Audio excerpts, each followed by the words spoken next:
Fantastic work. Great. This is why you go to the theater to see big movies, big summer blockbuster movies, and you did it. It's a great film. I laughed, I was cheering, I just got pulled into it. It's awesome. Great. Okay, we're done. I'm kidding. What was the pep talk that you gave first day of filming, the speech that you gave to the cast? Well, I didn't really need to give any pep talks to this cast. I mean, they arrived ready, and maybe that's the process of just doing all of. They arrived into production, and they just went straight into stunt training, and it was just a constant process for those guys. Everyone arrived ready to go. They knew their characters, they knew the journey the characters were going on, and my job was just to constantly just balancing the tone and balancing all of the ingredients that we have in this film, of which there are many, and to be perfectly honest, the actors were the easiest part. They just nailed it. Is there a certain game that you focused more on? And you don't have to give any trade secrets away, and we're not going to spoil it, of course, today. Yeah. But there's so much. People were talking about the arcade games, the old school arcade games. When we walked out of the screening, I'm like, oh yeah, that's right. Yeah. Is there any one that you particularly? Well, we didn't take from any one particular sort of version of the game. So one of the great gifts that Mortal Kombat being around for so long, there's so many iterations of the same thing or the same character, the same Raiden, Raiden's hat done so many different ways.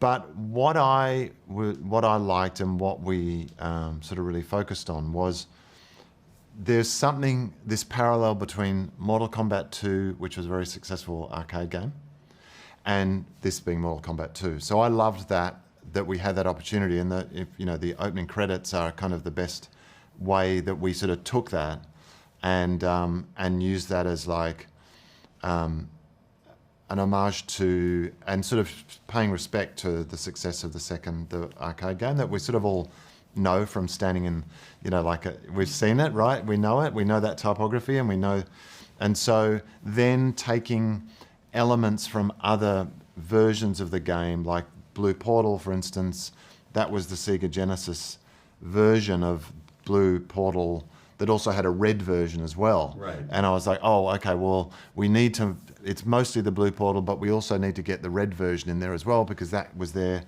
And how do we do that? I will sort of stitch it to Kung Lao's character as he comes forward. And so they were the really lovely things, and that was the creative joy of being able to take all these elements that Ed so kindly has given us over the years and bring them to a massive scale. How do you keep the momentum going? I mean, this is fight after fight after fight. It doesn't let up, which I love. Yeah. But how do you keep that momentum going? You mean within the sort of pacing of the film itself? Yes. Yeah.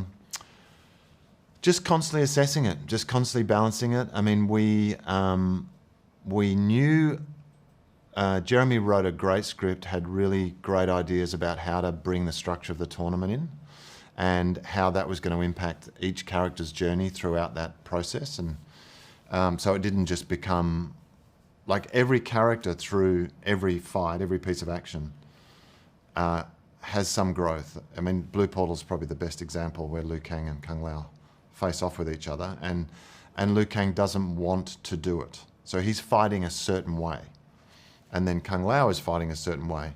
So it's just a constant process of just looking at what we had, balancing that, thinking about the kind of energy. And I had on in the production office, across a whole wall, floor to ceiling, I had every shooting board frame and every sort of concept art of Blue Portal or Deadpool, and it was across the whole wall.